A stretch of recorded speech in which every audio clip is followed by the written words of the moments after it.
bank robbery took place in the city of Richmond, Virginia, where two robbers entered a bank during the daytime and, within a short time, carried out the biggest bank robbery in that city. The planning of this robbery was so excellent that the robbers neither used a tunnel to enter the bank, nor did they try to enter the bank after it was closed. Instead, they entered the bank during open hours, and despite such good planning, there was still a shooting incident inside the bank, due to which some bank employees lost their lives. Even that couldn't stop this robbery from happening. The robbers also knew that robbing this bank could be risky for them because, just 100 meters away from the bank, 2 police officers were present. But despite that, they went ahead with the bank robbery, and the 2 police officers didn't even realize that 2 robbers were preparing to take all the cash from the bank. And by the time they found out about the robbery and reached the bank, it was already too late. The robbers had already escaped. So how did the 2 robbers plan this bank robbery? Who were the bank employees that were killed in the shooting? And did the police manage to catch those 2 robbers or not? Let's start this case. The date was January 30, the year was 1997, when in the city of Richmond, Virginia, during the morning hours, bank employees were present in the bank. When the bank opened, all the employees started checking the daily work routine before customers arrived. There was a bank employee named Christina, who was the cashier. As soon as she entered the bank, she started calculating some cash. Another employee named Alice was responsible for handling customer inquiries and fixing any problems related to their bank accounts. Then there was another employee, Erica, who was also present in the bank. And there was a security guard named Richard. More than an hour had passed since the bank had opened, and the security guard checked all areas of the bank to make sure everything was fine. About an hour after opening, a customer named Stephen entered the bank. He had visited the bank before for some inquiries about his bank account, and he had come for the same purpose this time. There were already some customers inside the bank when Stephen arrived. Shortly after that, 2 more people entered the bank. The security guard thought they were customers too, and neither he nor any customers inside had the slightest idea that the 2 men were about to carry out a horrifying crime inside the bank. One of them was named LaFawn, and the other was named Rashi Jones. Now, they had entered the bank. By then, several customers were already inside and all the bank employees were busy with their work. Soon, LaFawn walked up to Christina, who was sitting at the counter, and told her that he wanted to open a new account in the bank. Christina then pulled out the account opening form from the drawer to hand it to him. Within seconds, LaFawn took a gun out of his pocket and at gunpoint threatened her and told her to stay still. Seeing this, another bank employee, Alice, got scared and started screaming. All the bank employees and customers inside the bank were now terrified.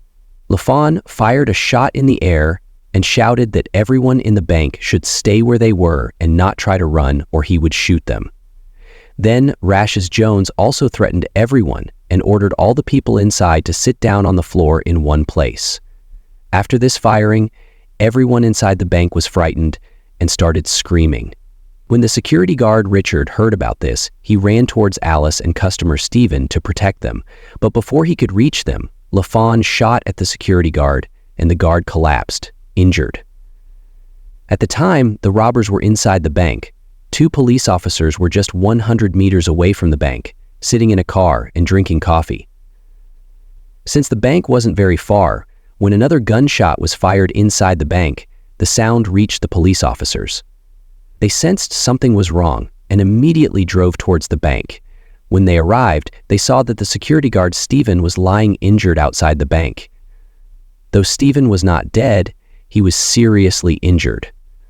One of the police officers took out his walkie-talkie and immediately contacted the police department for help so that an ambulance could reach there quickly. Meanwhile, inside the bank, Rashi Jones also realized that the police were outside the bank in a vehicle and were giving continuous warnings for them to come out. But the robbers again fired bullets inside the bank. They told one of the employees to collect all the cash from the bank and put it in a bag. But this time, one of the robbers fired a shot that hit the bank employee Christina. Christina pleaded with them not to shoot her. She requested that gathering all the cash from the bank would take some time, but Rashes Jones did not listen and shot her. When Alice saw Christina get shot, she became so frightened that she fainted and collapsed.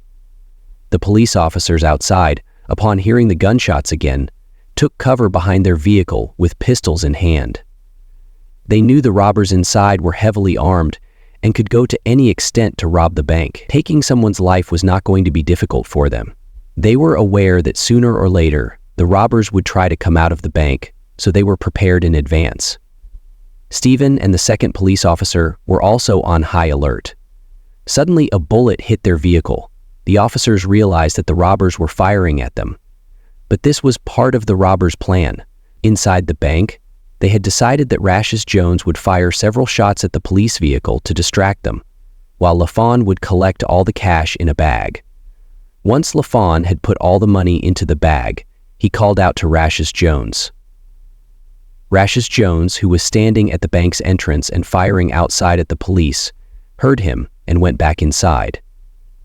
A short while later, both of them exited through the second gate of the bank and somehow managed to escape. The police officers outside the bank had no idea how the robbers had escaped. After escaping the bank, the two robbers headed toward a cemetery. When the police officers didn't hear any gunshots from inside the bank for a while, one of them used the walkie-talkie to contact the police department again and called for more officers to reach the scene. Soon, more police officers arrived at the location. They surrounded the bank from all sides, but the police had taken a little too long to act, something they should have done earlier. Now, the officers entered the bank and began checking every room to make sure no robbers or other dangers remained inside. After checking all areas, Officer Martin saw Christina lying on the floor. She had been shot and was bleeding heavily. There was no movement in her body. Then another officer saw bank employee Alice hiding under the desk, the one who was quite scared, and after that he tries to convince her that the thieves have already left the bank and her life is not in danger, so she shouldn't be too afraid. However, upon seeing the scene inside the bank, the police team had already understood that this was no ordinary robbery, but a shootout robbery, during which the two thieves had fired several shots while robbing the bank. They had packed all the cash from the bank into a bag and fled through another route. Shortly after, the forensic team and the investigation team arrive at the bank, and the investigation into the case begins. Efforts are made to find any evidence against the two thieves so the police can track them down as soon as possible. Every inch of the bank is checked thoroughly, in the hope of finding their fingerprints. Some time passes, and the police find a piece of evidence, some bullets lying on the bank's floor that had been fired into the air. When the police checked those bullets, they realized they were from a 9mm automatic gun. The way the bullets had fallen on the ground suggested that the gun might have jammed while firing. The police team sends those bullets for forensic examination. Shortly after, a police officer notices a bag kept behind the cashier's desk. Upon opening it, he finds some strange items inside: a matchbox, a green-colored table cover, a bottle of charcoal fluid, and a note that read, "Please wait for 5 minutes." As soon as the police find these items, it doesn't take them long to realize that the two thieves had planned to kill all the employees and customers inside the bank and set the bank on fire to destroy any evidence against them if the police didn't arrive in time. However, that didn't happen, and they were forced to leave the bank earlier than planned.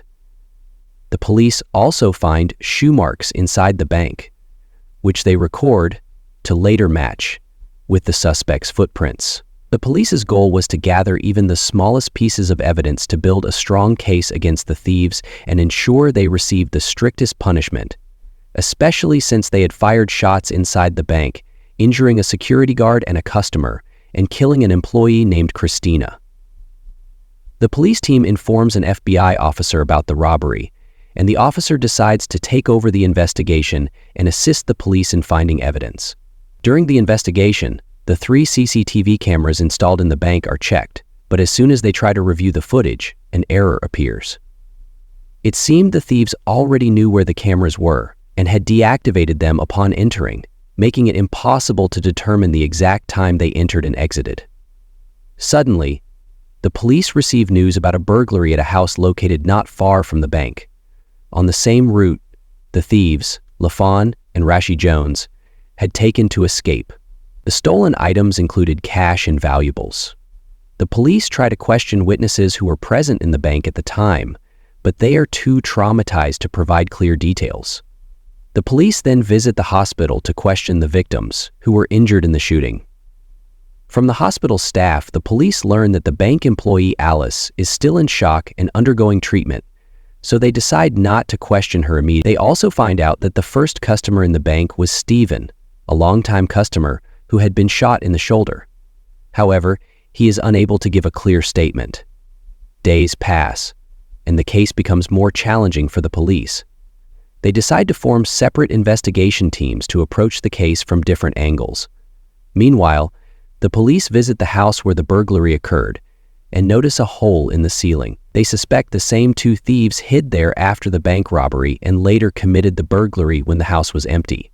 During questioning, the police notice that the husband of the lady living in the house seems nervous every time they ask about the case, raising suspicions about his involvement.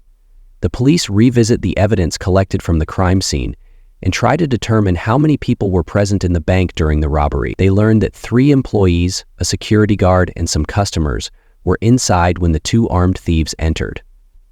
One distracted the security guard while the other fired shots and moved toward the cash counter. Initially, the police couldn't understand how the security guard, who was also armed, failed to notice them. But after reviewing CCTV footage, they saw that one thief had distracted the guard while the other held him at gunpoint.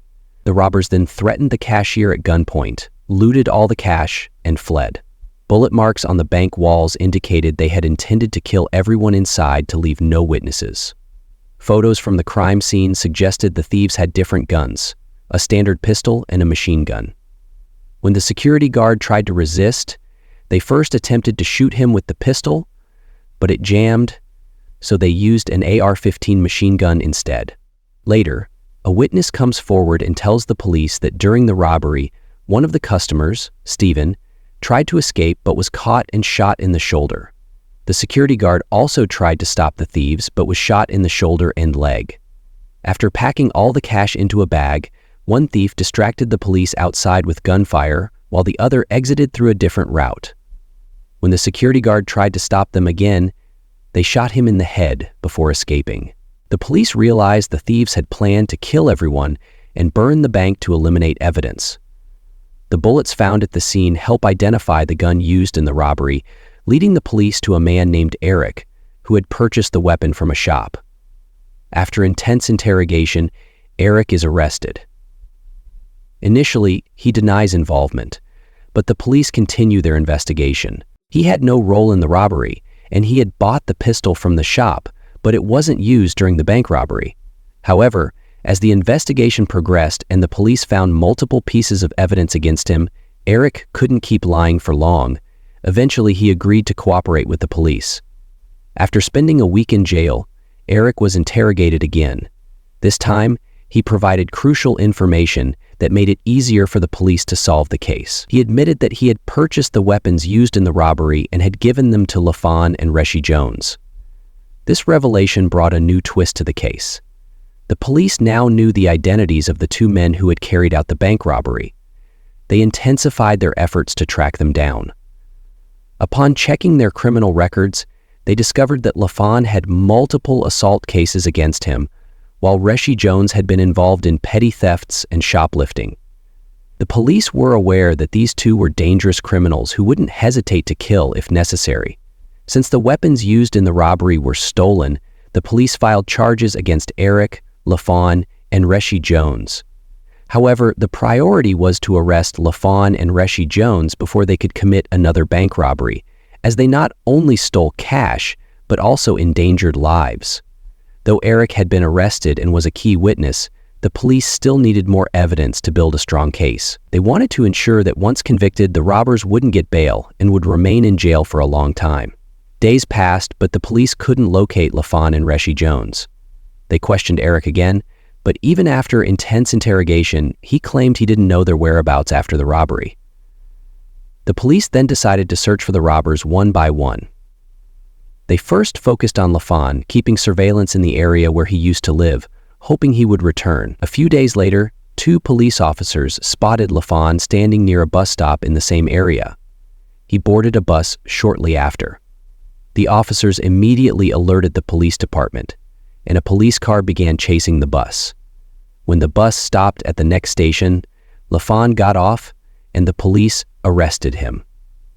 Under interrogation, Lafon confessed to planning the bank robbery and revealed where he had gone afterward. Based on his information, the police raided his house and recovered the weapons used in the robbery, along with the clothes he had worn that day. With Lafon arrested, the police now focused on finding Reshi Jones. Despite questioning Lafon, he claimed he didn't know Reshi's current location. However, Lafon provided the police with Reshi's photo, which they circulated widely to track him down. A week after Lafon's arrest, the investigation team received a tip that Reshi Jones was using stolen banknotes with the bank seal at various shops. The police blocked the entire area to prevent him from escaping. Multiple police teams kept watch outside shops, hoping Reshi would show up to make purchases. Soon, they received information that Reshi was staying in an apartment in a secluded building. Fearing that Reshi might escape if they approached carelessly, the police first studied his routine. Senior officers then surrounded the building with a SWAT team. They moved silently, aware that Reshi was armed and could open fire if alerted. When they reached the apartment door, the senior officer knocked and ordered Reshi to come out. After no response, the SWAT team broke in and found Reshi sitting in a room, unarmed. Knowing there was no escape, he surrendered. Evidence collected from the apartment, including footprints, matched those found at the bank, confirming Reshi's involvement. However, the police struggled to find eyewitnesses, as most customers and employees had hidden in fear during the robbery. To strengthen the case, the police decided to use Eric as a witness. However, in court, Eric backtracked, denying that he had supplied the weapon. Despite this, the prosecution proved his involvement. Using forensic evidence, bullet casings matched the gun he had bought, and the footprints and clothes recovered linked Lafon and Reshi to the crime. Police officers who had responded to the robbery testified in court, describing how the robbers had fired shots indiscriminately, killing Christina and the security guard while injuring others. CCTV footage also showed Lafon spending stolen cash with the bank's seal on the notes. The case gained massive media attention, and public outrage grew over the brutality of the robbery. The victims' families demanded the harshest punishment. Eventually, the court convicted all 3 for murder and bank robbery, sentencing them to life imprisonment with no parole for the first 5 years. This was the shocking true story of a daring bank robbery in Virginia. Let me know in the comments how you found this story, and don't forget to like the video. See you in the next one. Thank you very much.